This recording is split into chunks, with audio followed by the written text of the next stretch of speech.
आणि यानंतर बातमी कल्याणमधून येते। तिकडे कल्याणच्या काटई नाका परिसरात मेट्रो कामादरम्यान पाण्याची मुख्य पाईपलाईन फुटली आणि यामुळे लाखो लिटर पाणी वाया जातंय। परिसरात पाणीच पाणी झाल्याचं चित्र दिसतंय। रस्त्यावर पाणी साचल्यामुळे कल्याण रोडवर वाहतूक कोंडी निर्माण झाली आहे।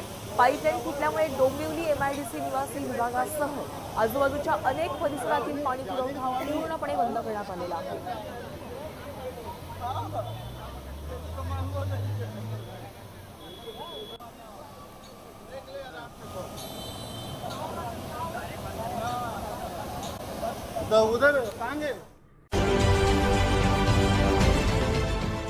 देश विदेशातील प्रत्येक घडामोडींचे लाईव्ह अपडेट मिळवण्यासाठी आता साम टीव्हीच्या सर्व सोशल मीडिया प्लॅटफॉर्मला लाईक, फॉलो आणि सबस्क्राईब करा।